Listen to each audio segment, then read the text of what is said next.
Hey everyone, welcome to George's Library. My name is George, and today I want to talk about Walden by Henry David Thoreau. The book opens with Thoreau's explanation of his 2-year independent living project on Walden Pond, which spanned from 1845 to 1847. Yep, a long time ago. He illuminates his desire to live a solitary, simple life outside of civilization. So this kind of feeling started back in 1845. If Thoreau in 1845 started feeling this civilization anxiety, what hope is there for us, guys? What?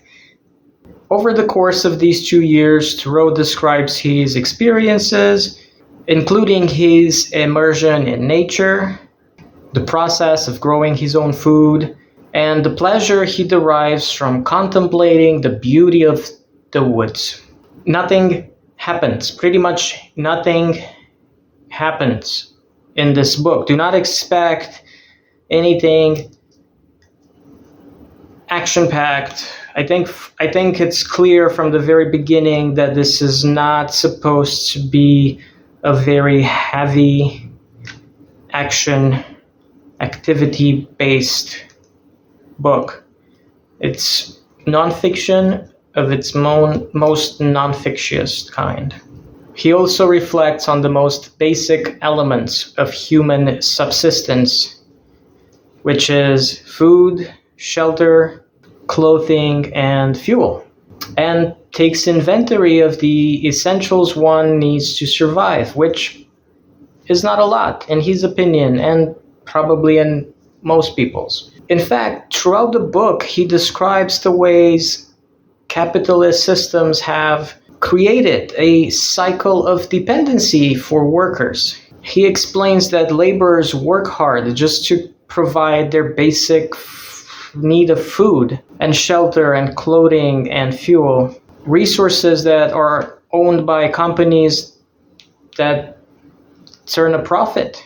Because laborers work so hard just to survive, they do not have any time to pause and reflect, appreciate beauty, or fill their days with any of the spiritual richness that it provides. Therefore, he pursues the experience of living in woodland isolation as an alternative to the capitalist system.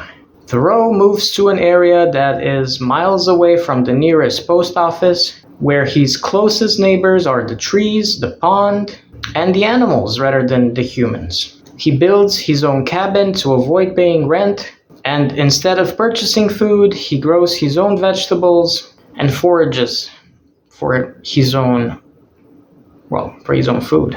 As Thoreau seeks to simplify life, he also urges his readers to abstain from riches, or what he calls it luxuries, and that's rich food, coffee, tea, and alcohol. And curious enough, 1845, guys, he believes that restraining from meat consumption is one of the highest forms of spiritual restraint and a mode of nonviolent, sustainable living.